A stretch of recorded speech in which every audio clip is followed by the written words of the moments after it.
Yes, definitely appreciated that. Okay. Definitely appreciate that. Yeah. Don't go anywhere because, like I said, it's trying to create like several guests, and I've got. Don't want you to go, but I think that this other one might be Nancy, who I told to call as well, with another writer. You are correct. So don't go anywhere. I am correct. You are correct. She'll be in 1 second. Bass players, best thing you can do for your overall sound. You've got to see this. New Basstone Incorporated makes Nightwalker bass guitar tube preamps. This preamp will give your sound such a boost, it's just incredible. Try it today. Try it today now. A great sounding bass guitar will make for a great sounding band. Make your band sound at its best. Best thing you can do for your bass guitar sound. NewBassTone.com.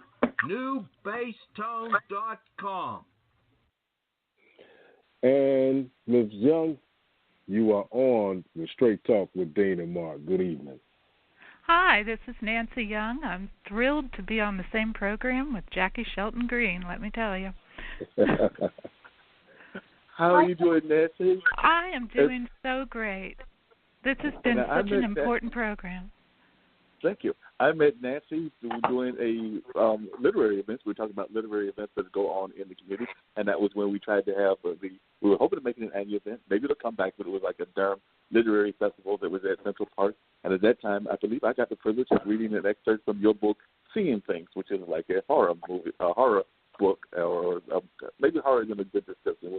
How would you describe your book? Mystery, suspense, horror? I call it romantic suspense with ghost elements. At least that's what Amazon puts it under.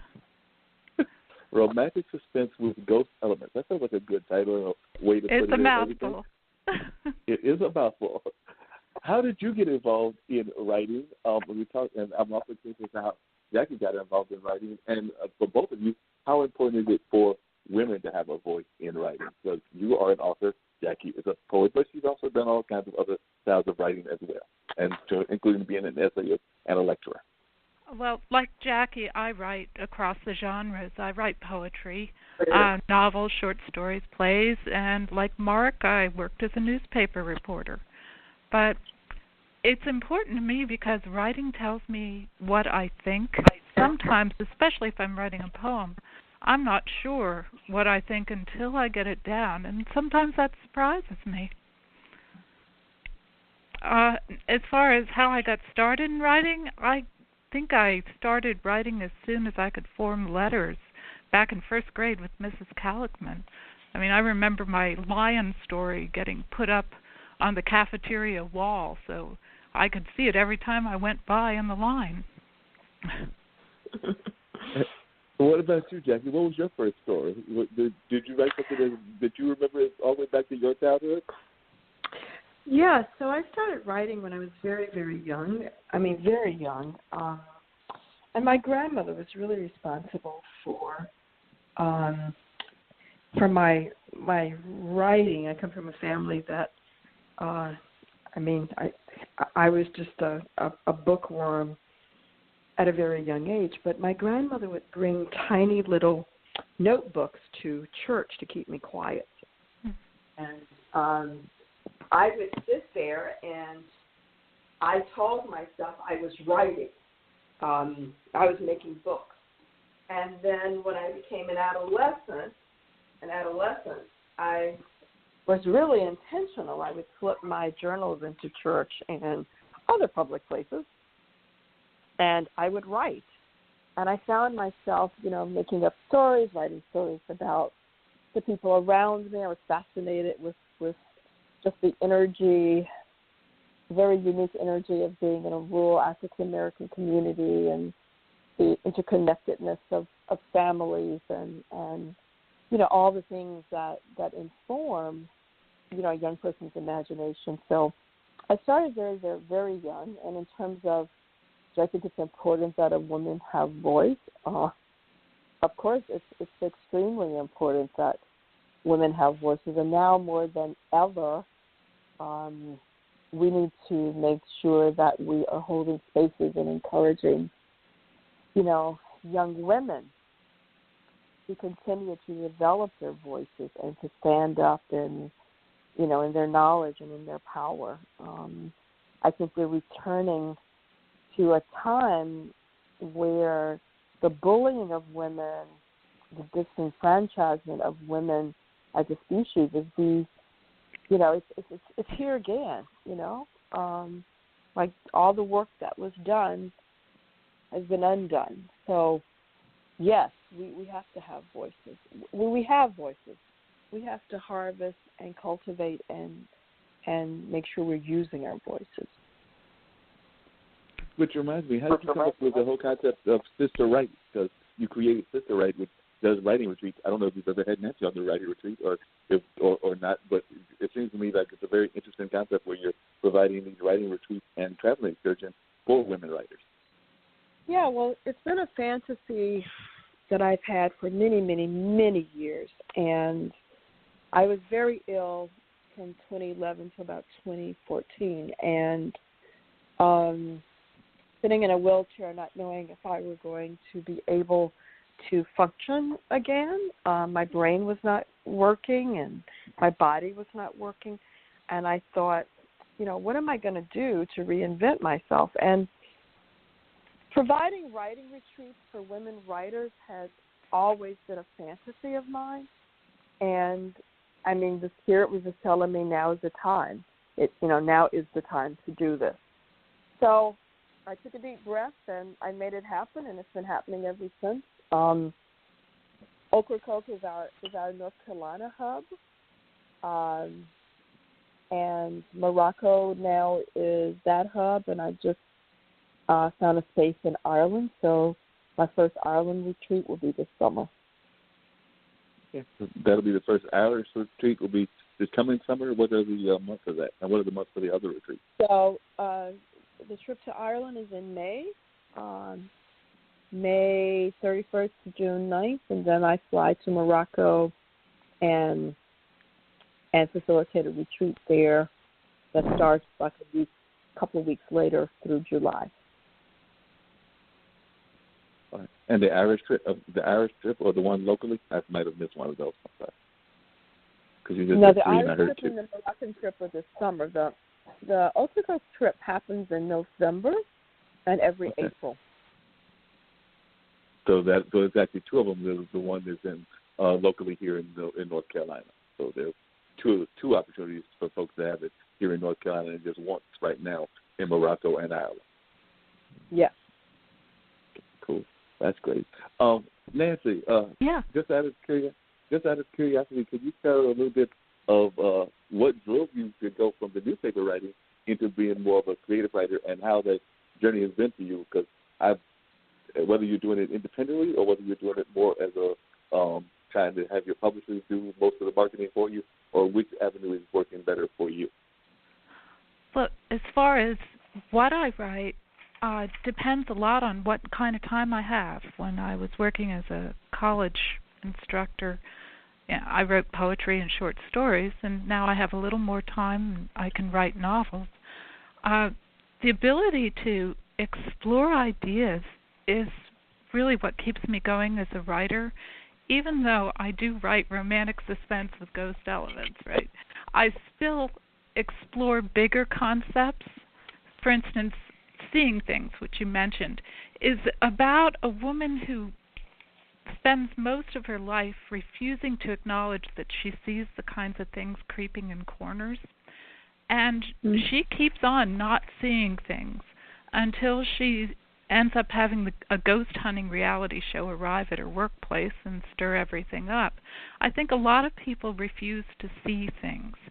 When I was teaching, I remember teaching Oedipus Rex, of all things, and being totally amazed at how many students thought Oedipus was an idiot for pursuing the truth.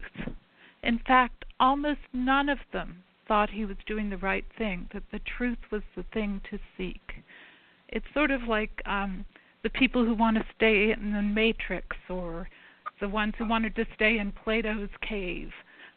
And truth-telling, as Jaki brought up, is really what writers can do.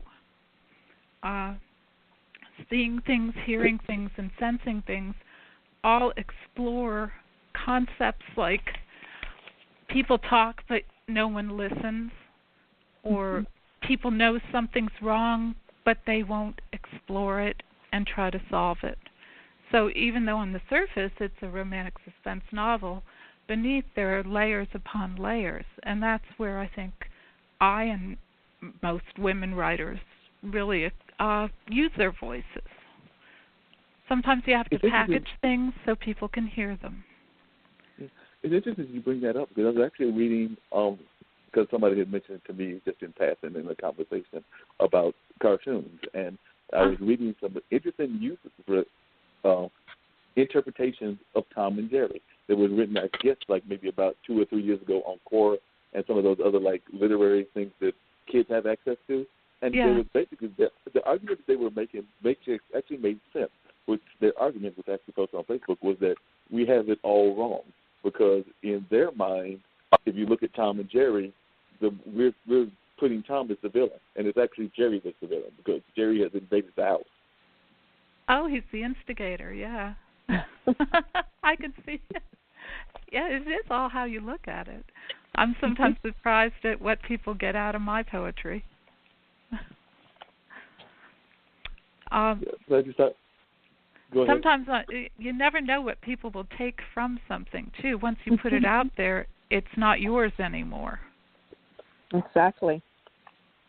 So in both of your cases, what is the most unusual reaction that somebody had to one of your works that you did not expect? Because I'm sure that as you create the work, you have what you are interested in, what your thoughts of why you are creating this piece are. But sometimes people will have a totally different interpretation than what you were hoping to create. So I just wonder, in both of your cases, if there was like a specific example that you can think of where somebody gave it, when they came back to you and told you what they thought of the work or how they interpreted the work, you in your mind was like, that was totally different than what I had in my mind when I was writing.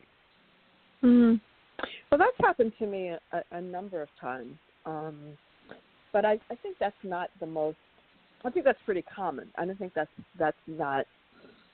not hit me that way. But I think of one instance that looms large in my brain, and it was during Black History Month years ago. I was invited to do to speak. I'm a North Carolina Humanities Council Rhodes Scholar, and this community college had invited me, this town in another part of the state, to come, and they had asked me to do this particular lecture that I do.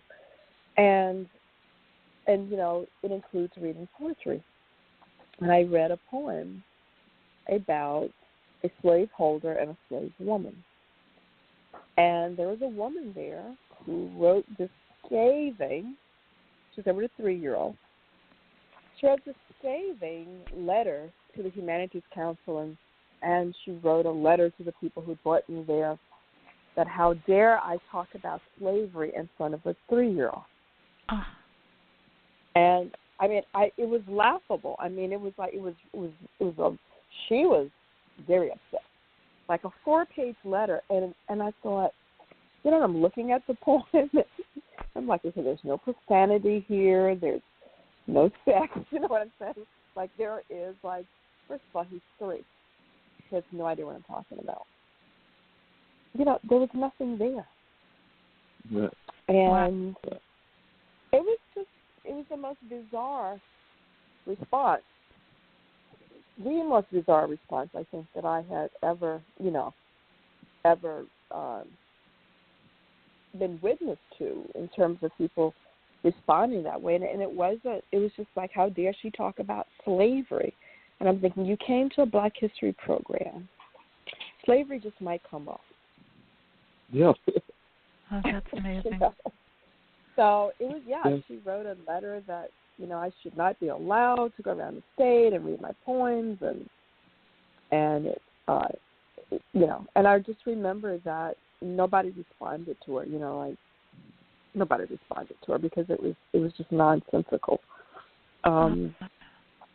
But you're right, you know, when you put your work out there, it's out there. You have no idea. You know, remember that song? There's that song, I Bet You Think This Song Is About You? Oh, yeah. Carol, you know what I'm saying? You write poems. Yeah. Like, you're writing about me, right? I'm like, no.